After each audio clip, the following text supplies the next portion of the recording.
Welcome back, everyone. Next, we have Citizens Inc. It trades on the New York Stock Exchange under the symbol CIA and is a diversified financial services company providing life, living benefits, and final expense insurance and other financial products to individuals and small businesses in the U.S., Latin America, and Asia. Please welcome Gerald W. Shields, Vice Chairman and CEO, and Jeff Conklin, Chief Financial Officer. Welcome, gentlemen. Happy New Year to you both. Thank you. Thank you. All right, the floor is yours. Call me back when you're ready for questions. All right. If we can, I know we don't have a lot of time, so we'll get started. Give you a little bit of company overview. One deal that we like to start saying is who we're not. Because of our name, there's actually Citizens Bank. We're not Citizens Bank. And we're not the two Citizens Property and Casualty companies, one of which is in Florida. They're the insurer of last resort, and Louisiana insurance of last resort.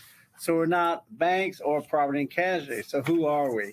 We are CIA on the NASDAQ, on the New York Stock Exchange. It's kind of funny. My son actually works for the FBI, so I love to tell people my son worked for the FBI and I work for the CIA. I'm just kind of family joke there. So who are we? Well, we are a traditional life insurance company and endowment products. We also do final expense, and we do some critical illness in both the U.S. and international. We're in over 70 countries, and we have over 2,300 independent agents. That number probably is closer to 3,300 now. We're adding agents and agencies literally every day. We have $1.6 billion in assets and over $4.8 billion gross insurance in force. So in some ways, we're a small company. In other ways, we're a very large company. I like to think at times we're a very large, small company. And you can look down there, go back there real quick. You can look down there at the bottom of the countries that we deal in Argentina, Ecuador, Venezuela, Taiwan, Colombia. Those are our biggest international blocks of business. But we are in 70 countries. So where does our revenue come from? Well, 72% come from what we call our life insurance segment. The vast majority of that is our international business. So our international life insurance segment is our largest segment when you look at premium and look at policies in force. Our fastest growing segment is our domestic life insurance final expense segment. We have the life insurance segment, and we have our home services segment. Home services is small face value life insurance, mainly in the southeastern United States, being in Louisiana, Mississippi, Arkansas. So when we look at, we're going to skip one page and go to this page here. So what we think is unique about Citizens, and I was just at a conference earlier in the week, and someone was talking about what's unique about us, and it was really interesting because we actually had a couple of distributors there, and they were talking to other distributors, other agencies about what they thought was unique about Citizens. So that was kind of fun to listen to them talk about our strengths. One is in our international market, we deal and sell U.S. dollar denominated products. This really resonates with international policyholders because in so many South American countries, so many of the countries we deal with, they're looking for a safe place to put their money because they have inflation rates so high. They were last year laughing at me about reading about us being upset about 8% inflation. They were like, we have 8% every day, So for them, U.S. dollar denominated products gives them protection against devaluation of their own currency. We have expertise in the Latino market. Every day we deal with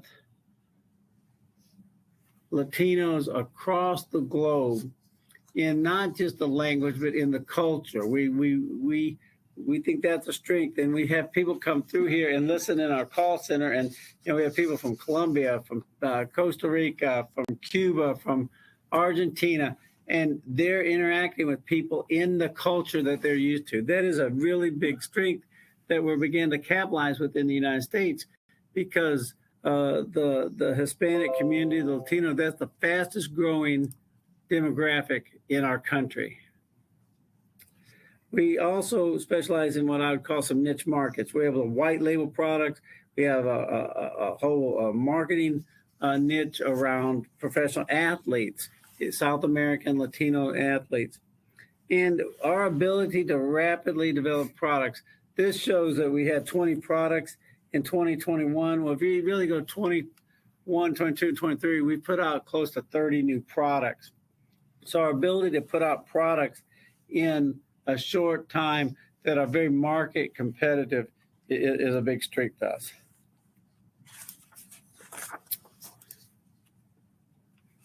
So when you look at our strategy, and I think one thing that is critical for us is we really don't want to be all things to all people.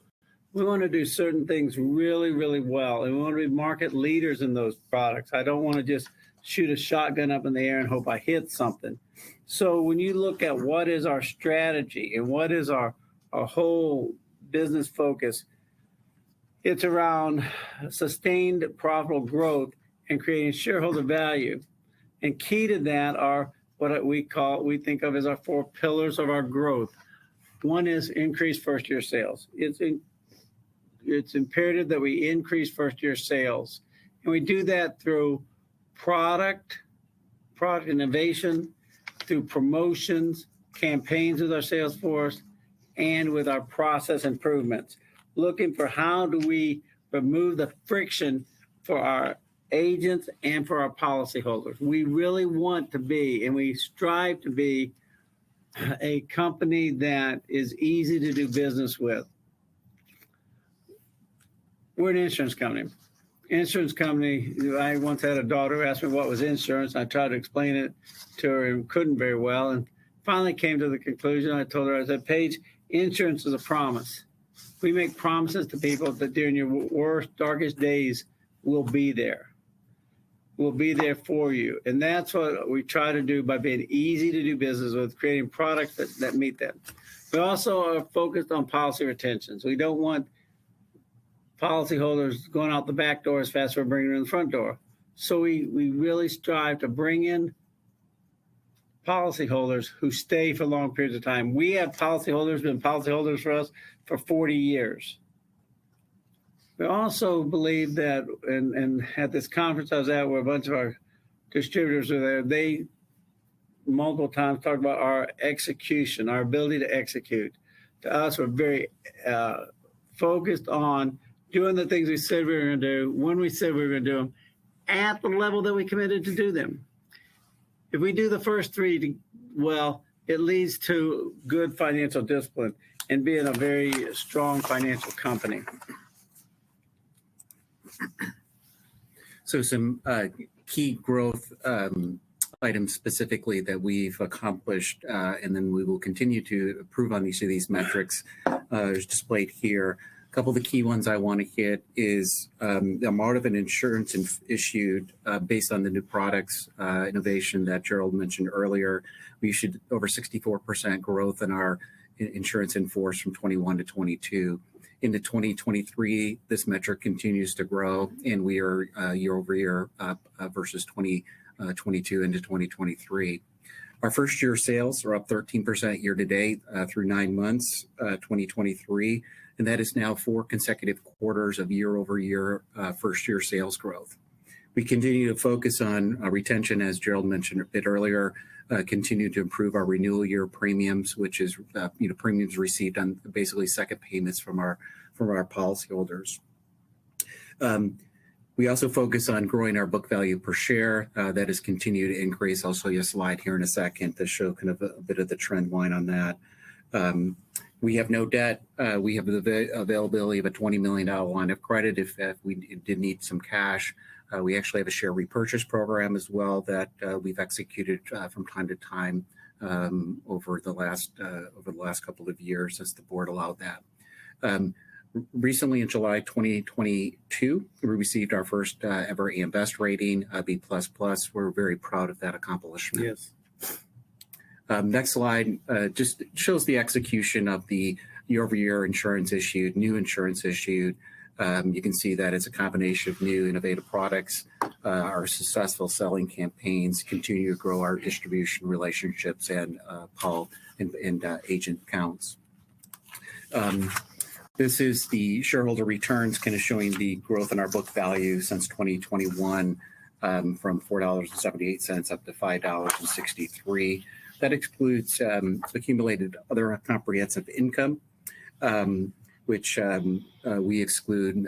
Usually it's a metrics that's insurance companies exclude because of the mark to market on your assets that go through equity. That has continued to grow over the years, and we expect to continue to grow our book value per share. I'm going to skip to kind of a quick overview. As most of you know, insurers play a big role in buying debt and bonds in the market. And it's important that we have a high quality and a well diversified portfolio.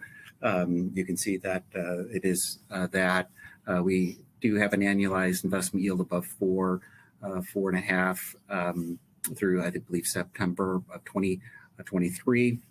Good interest rates are good for us when it comes to our earnings. We can invest our assets into, of course, higher yielding securities. Excuse me. Last item I wanted to hit, kind of our results through 9 months, 2023. You can see our revenues, our total revenues are up from $165 million to $174 million, 9 months. Net income is up to $1.7 million versus $12 million last year. And you can see that our common stock, our book value per share is up almost 40% year over year from $2.22 to $3.08 a share. So that's what our kind of prepaid remarks were. We are ready for some Q&A.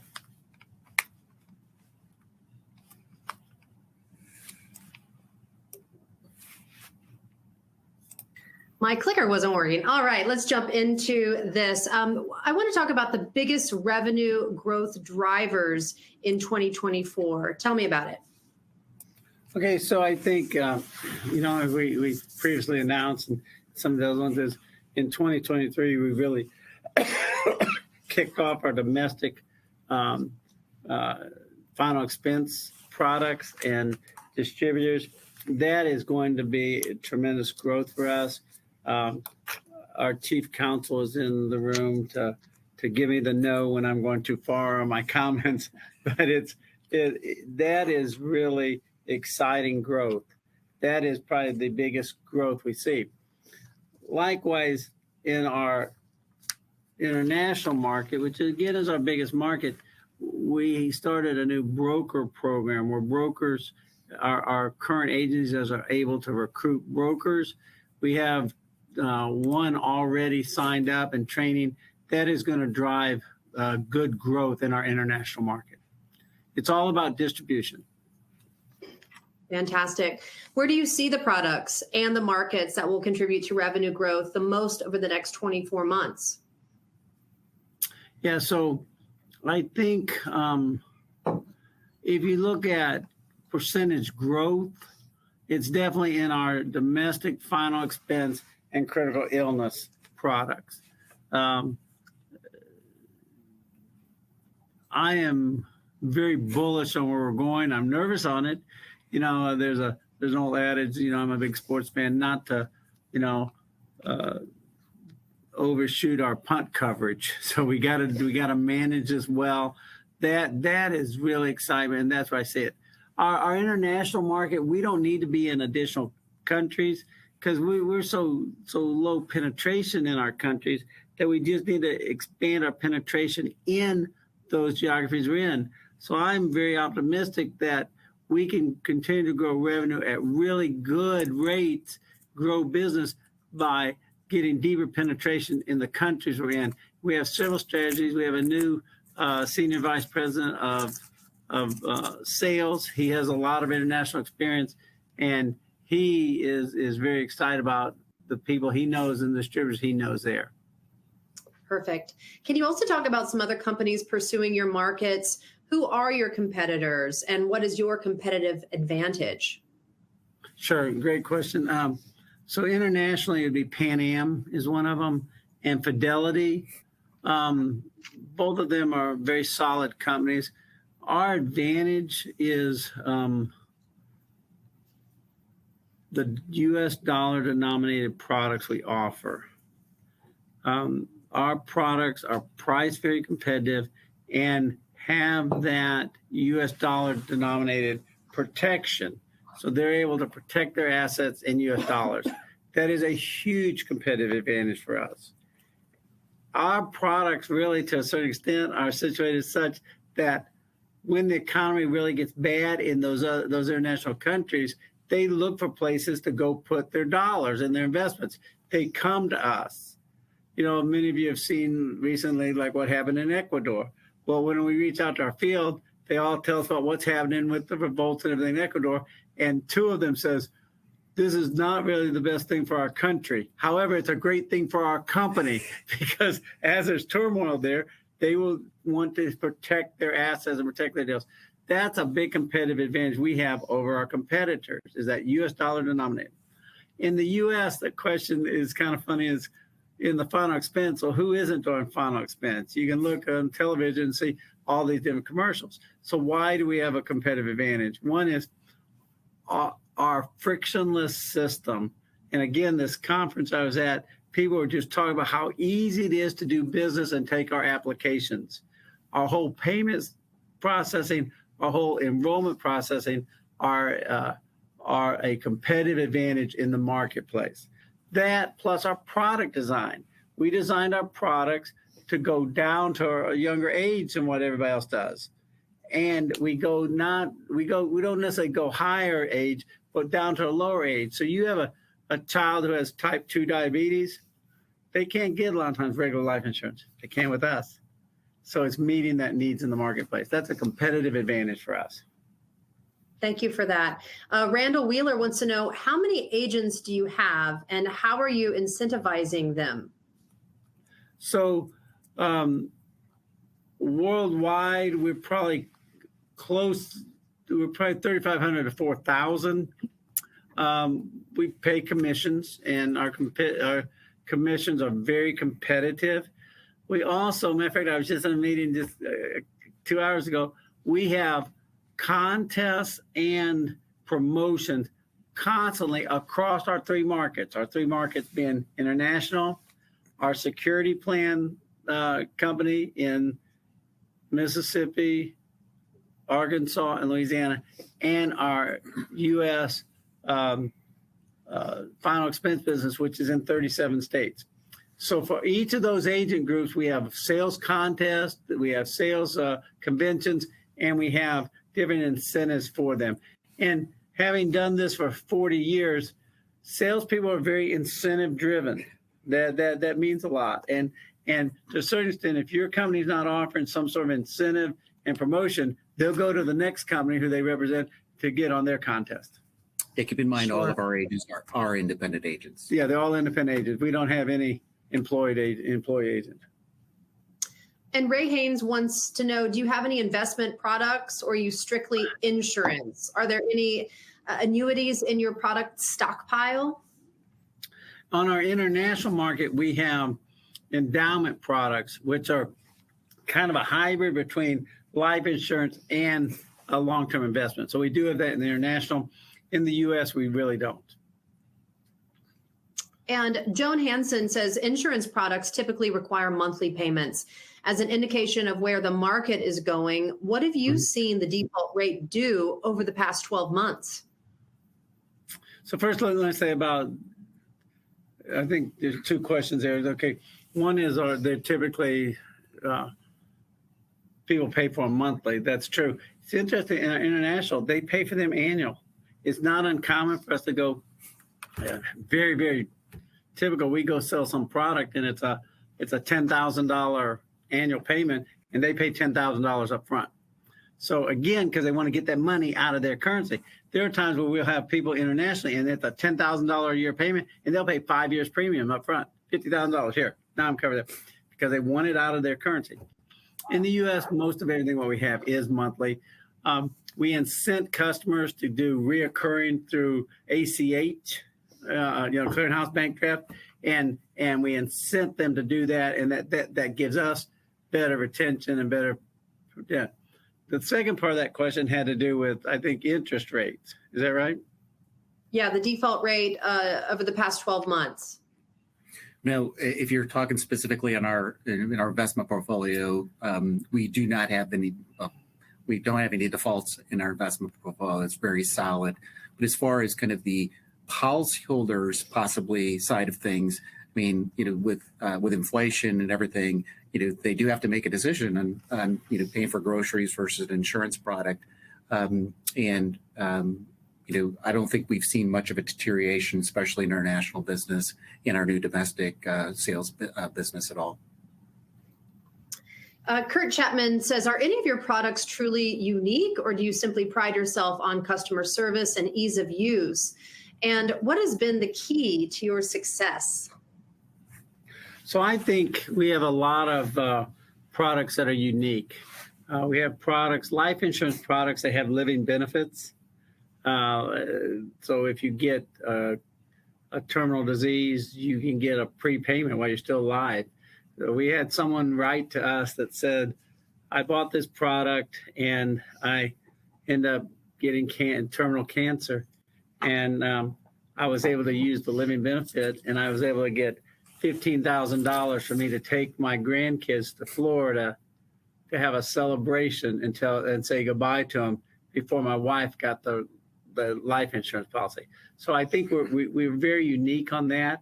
I think on our critical illness product, it's very unique because of the way we pay on that, because of our wellness benefits. You basically can get a critical illness policy, and the wellness benefit, if you're married, will pay for 2 or 3 months of your premium right there. Go get a doctor, go get a prostate exam, go get a wellness check. Also, one of the real big things that we do is we do white label. So if you're a company and, especially if you're a medium-sized, a mid-sized distributor, everybody's going to sell the Allstate product or the Mass Mutual or New York Life or whatever. With us, you can come get our product, and we'll brand it white label for your agency. So it's the silver slipper system. It's the silver, what's it called? I just forgot. They have several names that these agencies have. So it's their product. So what they're saying is, everybody can't sell this. I'm the only one who sells the silver marker. What? Silver Shield. Silver Shield's one of our big brands that they sell. It's not our brand, it's their brand, but we take our product and white label. That is resonating. I have agencies tell me all the time, said, if I went to one of the bigger carriers, I got to do $20 million before they even talk to me. For us, you do $1 million and we'll make it your product. There's pride in having my product, and so that is really unique for us. Wonderful. Isabel asks, what's your opinion on the disconnect between your book value and the stock price? So I think there's 2 or 3 things. One is, for the small cap businesses, it's really difficult to get eyes on the market, on your stock. It's really difficult for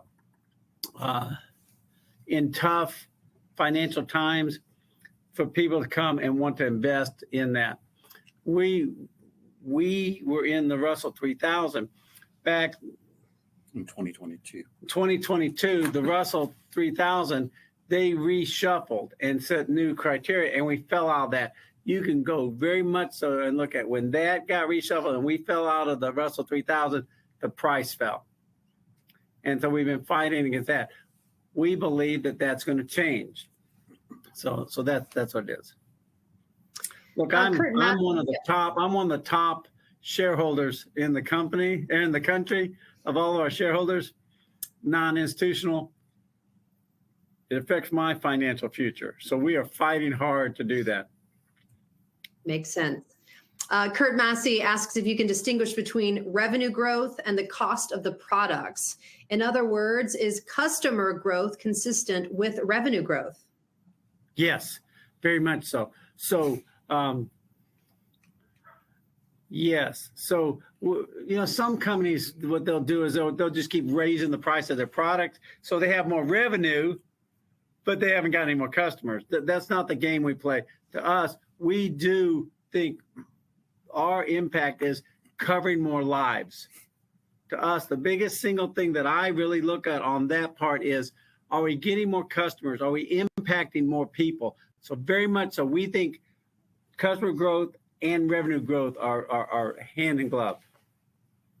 And as far as profitability on that, we have no loss leader business. We're have a good actuarial department, pricing actuarial, and everything we sell is profitable.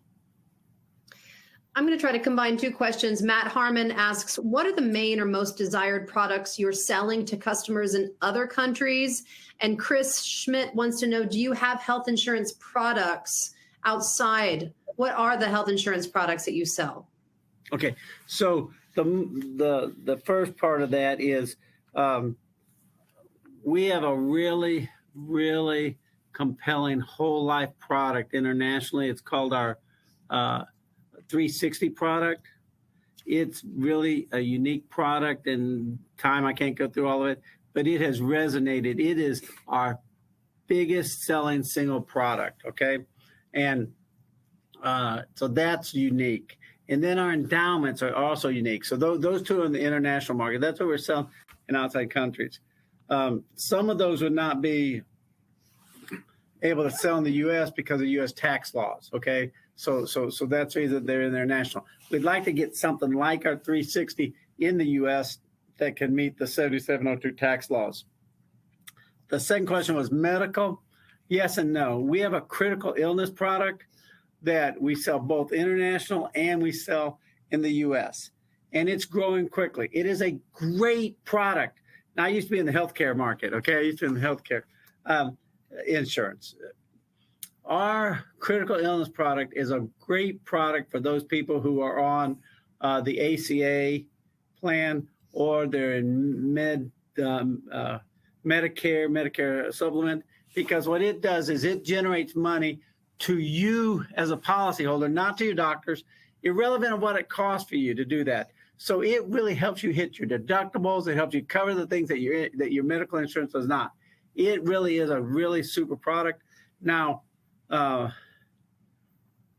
that's as close to medical as we have. We will be addressing other supplemental health products out there. That is a big growth strategy for us. And Mike wants to know, when it comes to marketing, are you targeting financial planning industry, financial service professionals?